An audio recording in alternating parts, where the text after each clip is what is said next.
Hello, Riskies. Welcome to the Too Risky Show. The Too Risky Show is tailored for individuals who have innate desire to take risks but don't know how. If that is you, you're at the right place, right? Don't worry about it. We'll be interacting with professionals from the corporate and non-corporate world who have the knowledge, the skill set, and are willing to share with us, right? Episode 1, we talked about mental shift. Episode 2, we are talking about breaking from the culture. What is the culture? The culture is the food you eat, the people you have conversations with, the conversations you are involved in, the area or the neighborhood you live in, your lifestyle, the way you dress, how you think. They all form part of your culture. And I have an interesting and important guest here who will be joining us or is here to talk on such topics and things like that. Without much ado, I want to introduce you to Eli. Eli, people want to know who you are, so you can go ahead and introduce yourself. Yes, sir. Yes, sir. Thank you, Risky, for having me on the show. My name is Elijah Lewis, and I'm the owner and founder of Two Bros Coffee Co., along with my longtime friend Vaughn. But yeah, like, hey, I'm excited to be here, brother. I'm very excited to be here for the Yeah, topic, for I'm everything. excited too. Listen, let me tell you something. There's one thing that I've always loved is people who have the desire to move to the next level. I'm here to learn, and I believe you're here to learn too. Yes. So we'll just dive right in. You've had a mental shift at some point, right? Yes. You got to a point in your life where you said, this is the turning point. That necessitated you to break from the culture. Can you give us an abridged account of how that happened and some of the cultures that you have to break from? Man, for me, honestly, I had like a few shifts in life, and a few of them just came at a younger age when we were all just wilding out, whatever. But I just knew that I wanted more for myself, and especially went through a few things like lost my grandmother at a young age, and then after that, lost my mother as well. But at the same time, I just always knew that I wanted more. And with doing that, you got to change your thought process, man. You got to change the way that you think. You got to change the way that you do things.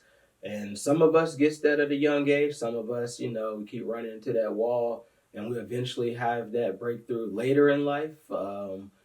It also just depends on how you surround yourself with the people that you're around to change and to see what other greatness you can pull out of each other and run with that, man. But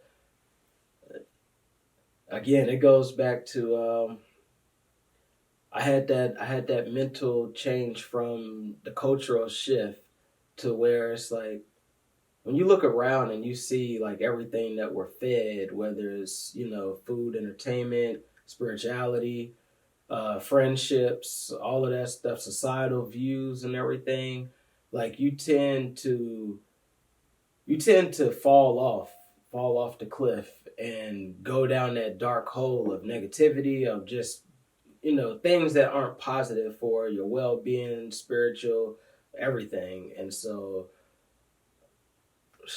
Wow, that's very powerful. And I love that too, because it's everything else that is in your life that has to change or that you have to break away from to be able to actually get into your zone where you really have to be at. mhm. And you say people that take risk, I call them riskies, they take risk, right? Are known to have to deal with hurdles and obstacles, right? Um, Before they get to their glory. If any, can you share with us one obstacle that actually was a turning point for you that got you to start your business?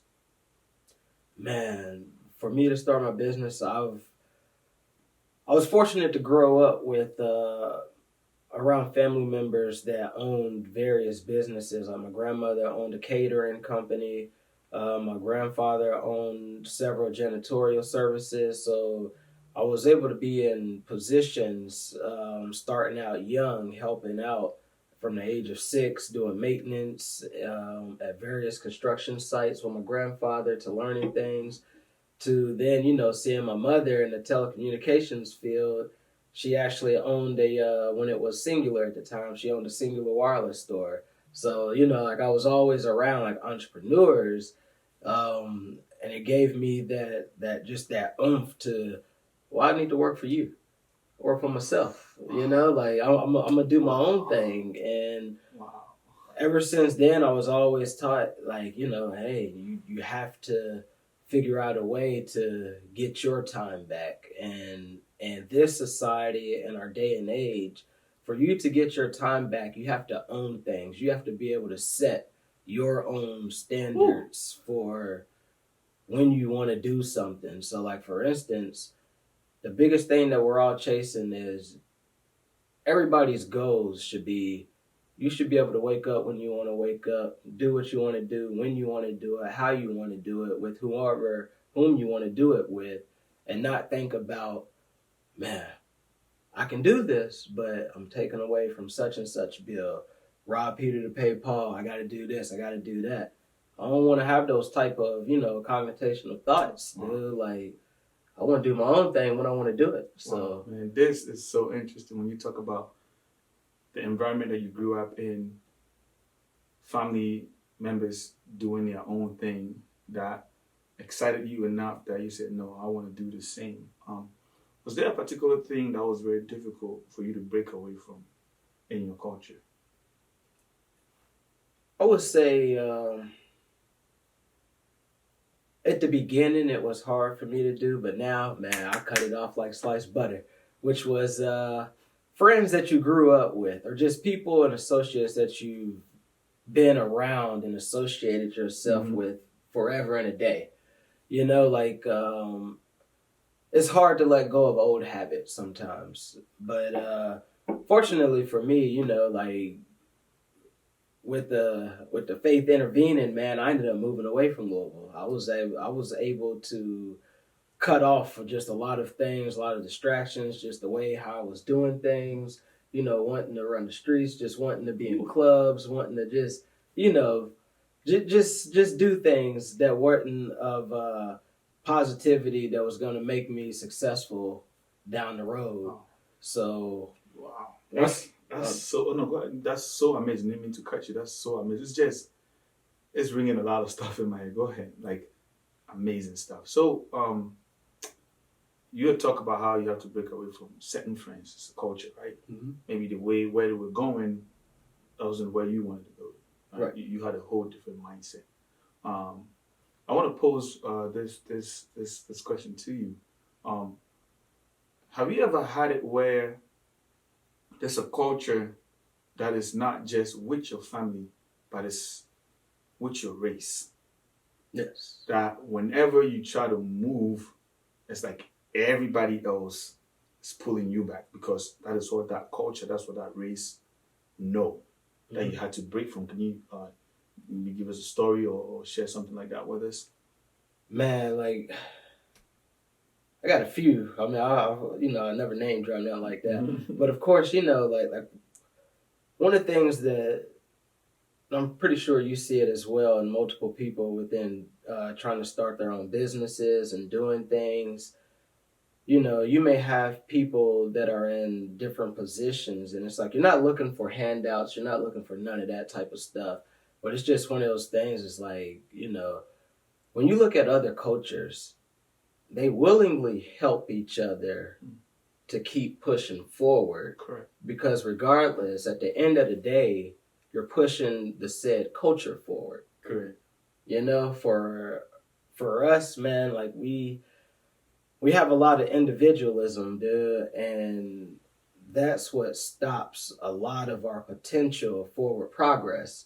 Now, granted, I get that there's a lot of people trying to do the same thing, but at the same time, say for instance, let's just say if I had a show or whatever, right?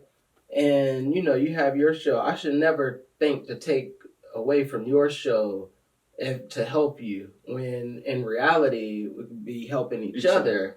Get the ratings, get the boost, keep pushing forward. But most people think with the negative mindset of, man, I'm going to give something off my plate, or let me take some of your plate. And it's like, no.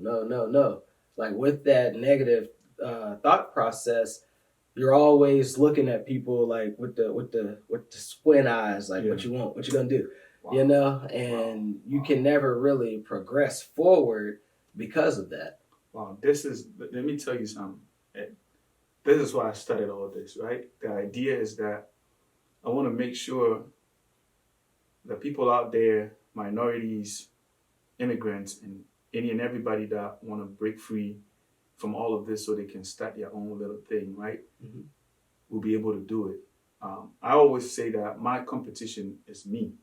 My only competition is myself. And the reason is because I know it could be my brother, it could be my friend.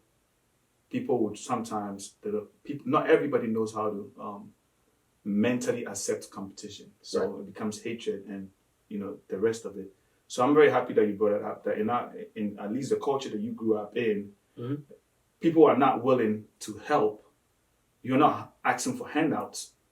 You are asking for help. Hey, I have an idea.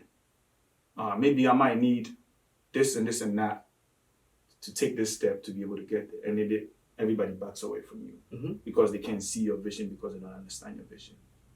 Amazing stuff. Man, hey, I would add in, man, one of the things, when I did start the coffee company, and I've never been like big on social media, of course we had MySpace and stuff like that. But in the beginning, I used to get real frustrated because I was like, man, you got 5,000 friends. Mm-hmm.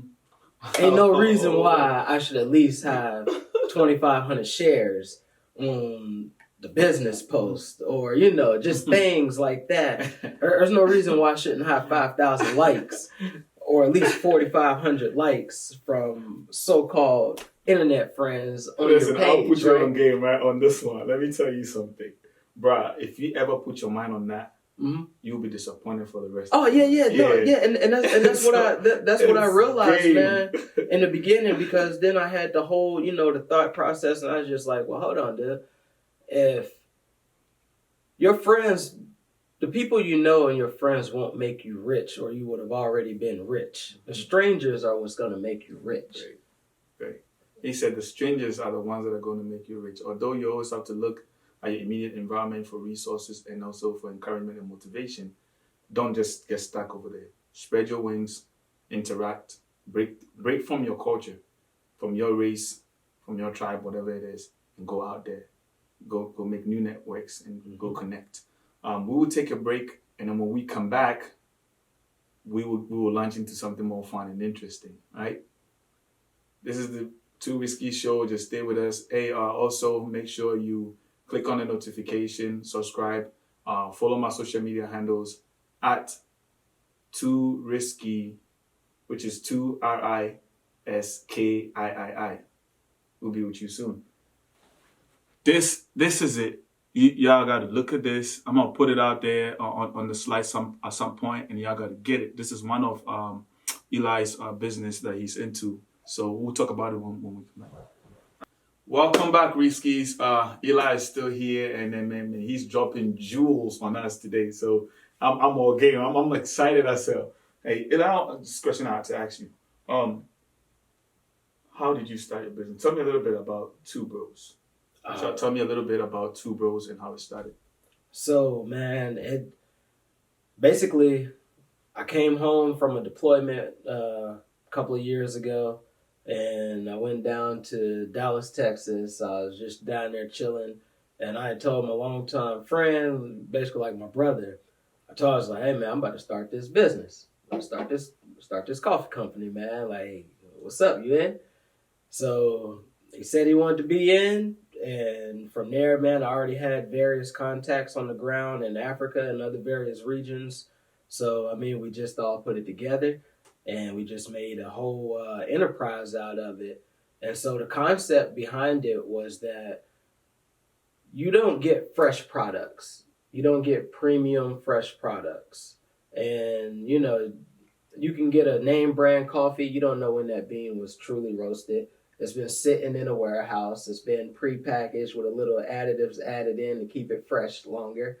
And then not on top of that, the farmers that are supplying the coffee, they're being taken advantage of. And majority of them which some of the best coffee are coming from African farmers. And so I've talked to African farmers from just doing various things with them and everything, and setting up networks and meetings. And what they told me is, like, yeah, we can make some money with a corporation, but in reality, they're actually trying to take over our farms. Mm-hmm. They're trying to take the land. They want us to do such and such work, crazy out. It's a lot of stuff that goes. a lot of stuff that's behind the scenes that people don't see. So at the same time, my thought was, okay, let's make a complete black supply chain from the ground all the way up. Black supply chain. And I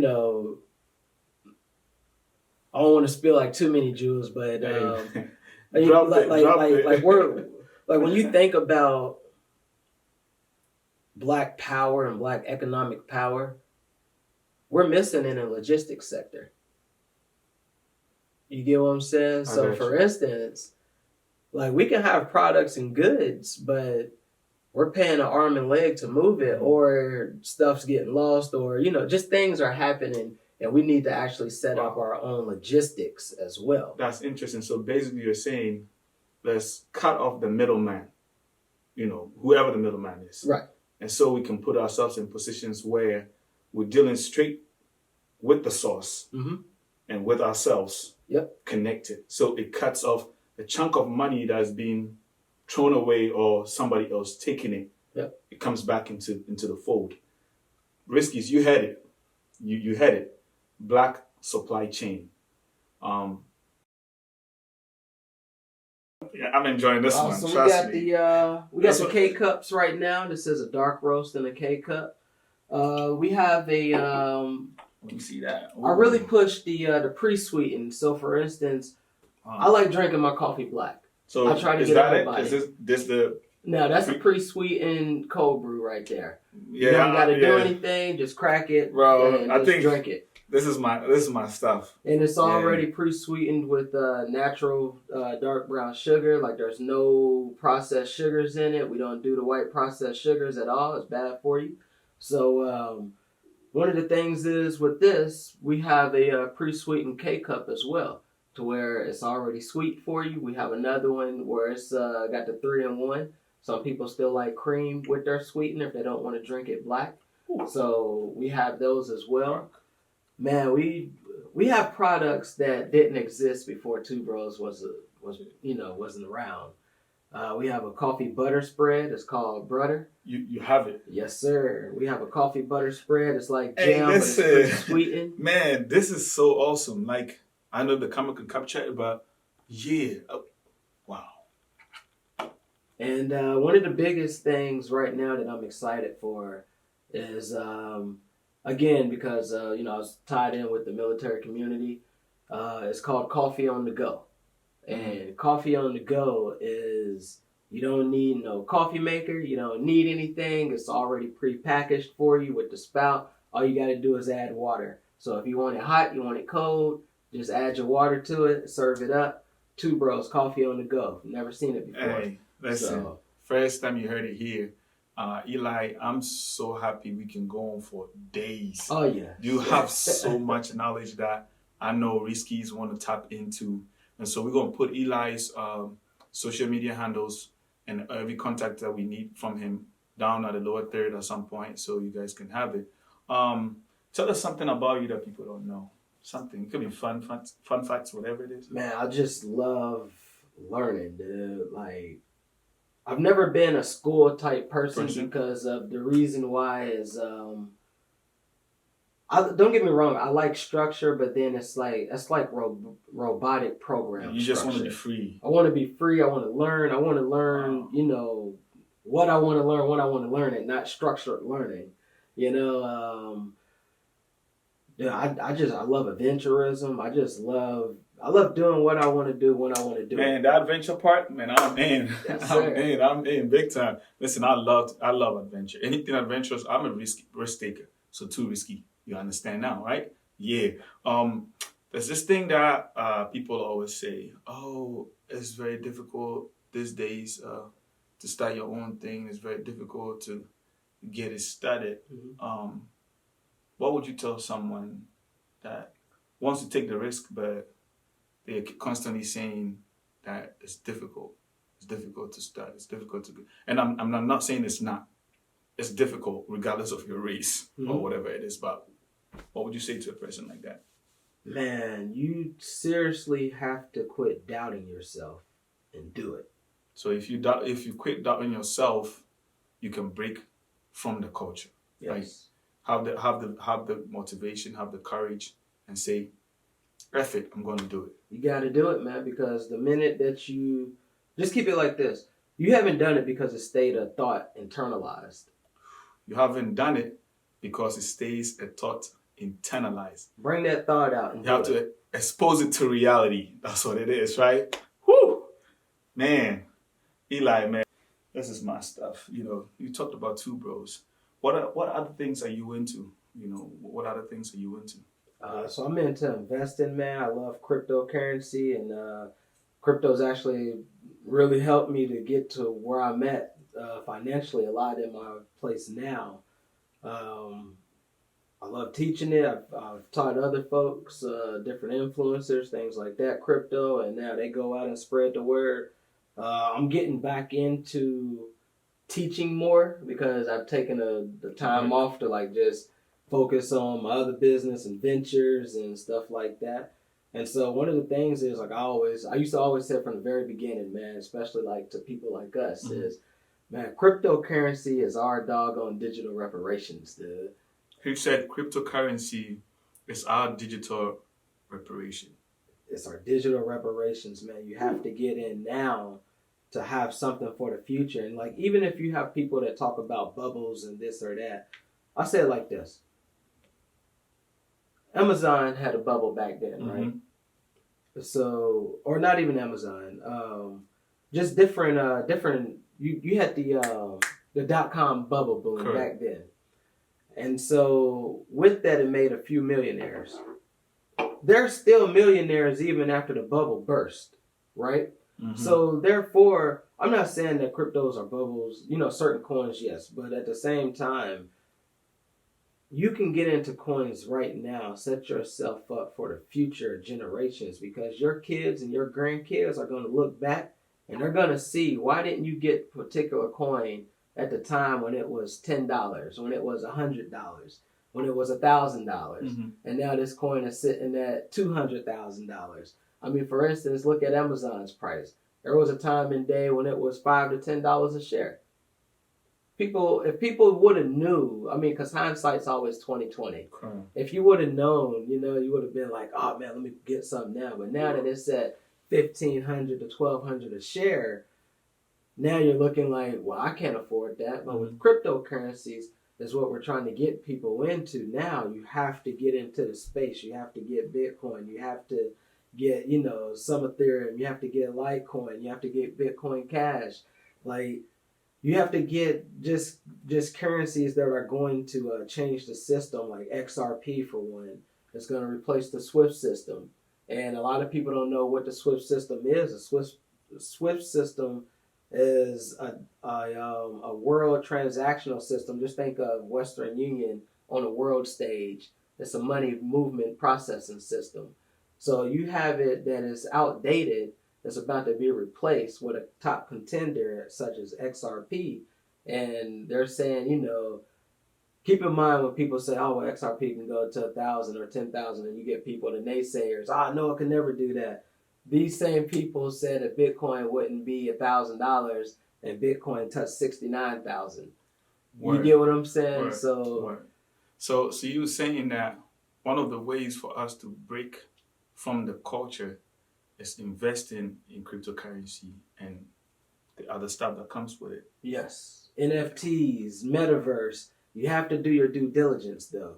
But this is a new sphere to where a lot of people don't hear about it is because it's being tampered down right now by various governments across the world, by various organizations, because they're trying to put their systems in place as well so they can have control. So that everyday individual have to compete with them. Yes. Right. Because now we can compete on a fair space, but they don't want that. It's the Wild West right now. You're going to get your own land, And then when cities get built up around, you remember how you used to see how a white family in America had 6,000 acres for generations. Like, well, how did that happen? Their great grandfather went to the Wild West. We are those settlers in the Wild West right now. We're on the Oregon Trail. Wow. Get your land. Amazing. Hey, he said, get your land, invest. You know what? We have to have you back here so we talk more about crypto and then teach, Riskies out here also how to make some investments for the future to be able to put into the businesses they want to start. Right? Mm-hmm. You are always welcome here. The Too Risky Show. We can't thank you enough for the knowledge, that you drop in. Definitely, we have to have you back because there's so much that you can teach and help with. So, this is just amazing. I'm so excited, man. I don't drink coffee because I have insomnia, but hey, man, this is good. I appreciate it. Appreciate it. It tastes good. So, thank you so much for dropping this knowledge and jewels on us. And it's my desire and hope that people will catch on to it. And then I know definitely other people will reach out to you as we put your social media handles out there. And then, business will continue to boom. And then won't be surprised to see you big up there in the near future. Yes, sir. Hey, you too, my brother. You too. Most definitely. Hey, Riskies. This is the end of episode 2. Just be on the lookout for episode 3. We'll be having another amazing guest coming through. Thank you for listening and also watching the podcast. Let's keep it growing. If you like taking risk, this is home. If not, that way. That way. Hey. And my name's Elijah Lewis with Two Bros Coffee Co. And you're rocking with the Too Risky Show right now. This right here is a pack of Two Bros Coffee Co.